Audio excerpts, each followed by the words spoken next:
abbreviated during Rumsfeld time as GWOT. It says you have to keep on, you have to press on with these policies, and they sort of give,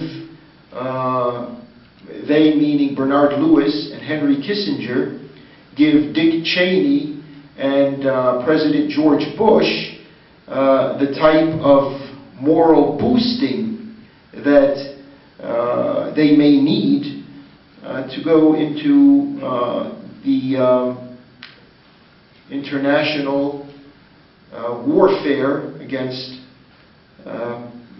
areas in Asia and in Africa where they perceive that there might be an outbreak of Islamic self-determination in these areas. Another sensitive issue that is not brought up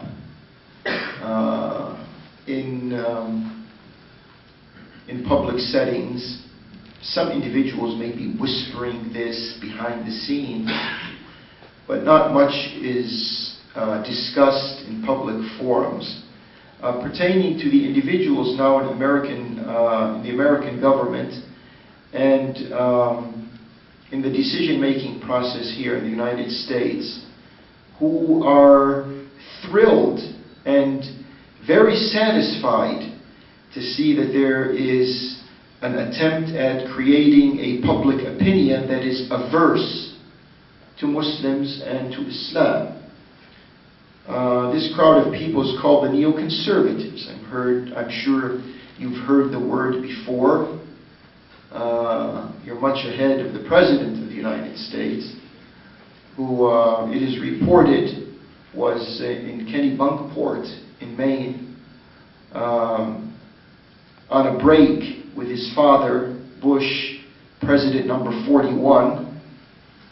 So Bush, 43, asks Bush, 41, "Dad, I hear a lot," this was like 2 summers ago.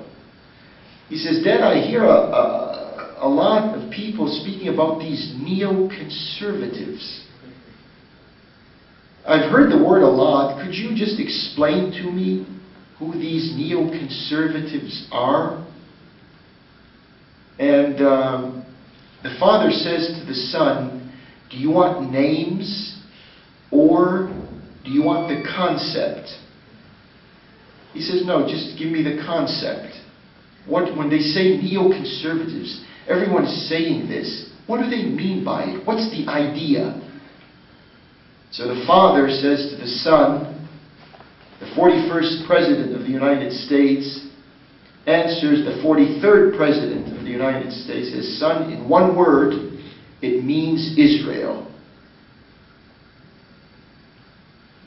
So these neoconservatives who now get a kick out of giving Islam a black eye in public, who are they when we say neoconservatives? Who are we talking about?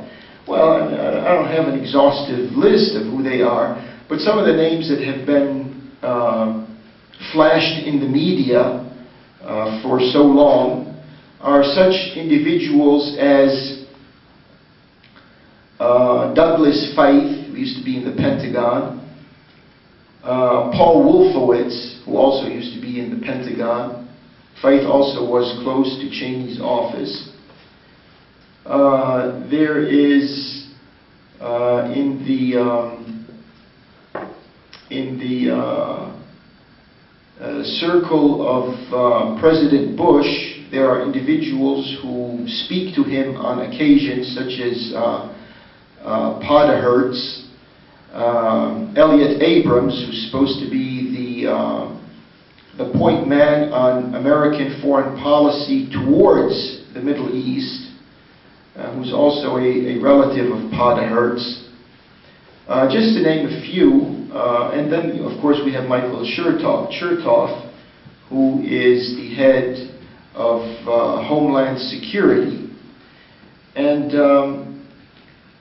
of course, we read these names, but there hasn't really been enough information. I'm just throwing this out there. Obviously, I'm not going to receive an answer today or tomorrow, and I don't think you will, but it's something that you probably want to think about and pursue, because these are the types who glee at the fact that Muslims are being maligned in public opinion.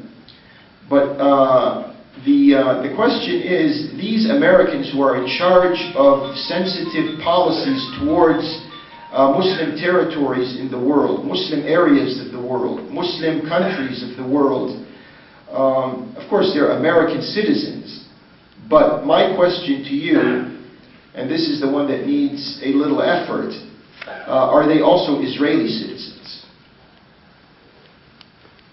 Are they dual citizens, Americans, Israelis at the same time, and therefore they are running this show of dehumanizing, basically dehumanizing Muslims around the world, saying that Muslims now are terrorists and they hate Christians and Jews. I'll get to that a little later about Islamic texts. Going back to the sources and the roots as far as Muslims' relationship with Jews and Christians. But these are the types who are getting a kick out of this whole policy of reducing Muslims in this country to almost civil slavery. Muslims experience this among other places at ports of entry into the country. If you happen to be a Muslim and you're flying into this country at any of these airports, as an example, you're more than likely to be fingered out. Come here, we want to speak to you. There's some questions we want to ask you. And by the way, we want to go through your luggage and your baggage, everything you have, piece by piece. And in some instances, if you miss your flight, if you happen to have a connecting flight or something, doesn't matter. You miss your flight. And it seems like there's no recourse to something like this. In the name of what has become national security, more accurately stated, Israeli security. In the name of Israeli security now, Muslims have to be tagged as terrorists or potential terrorists or terrorist sympathizers or guilty by association. A Muslim knows another Muslim and another Muslim knows another one, and the sequence goes down to 10 people, and that 10th person happens to have been in a country in the world in which there is a low intensity warfare of some type, then he's already a suspect. That 10th person, through an association of 10 other people, becomes a suspect. And I think it's about time that right now there should be some serious pursuit of these individuals, these potentially dual loyalists who are bringing upon this country this type of policy that makes virtually every Muslim a suspect in the eyes of authority. And I don't have the documents in front of me, but according to some sources, Chertoff, who's head of Homeland Security himself, is an Israeli citizen, and his mother was one of the individuals who established the Israeli Mossad. So if we begin to realize these facts, we begin to understand why Islam has a black eye in public opinion.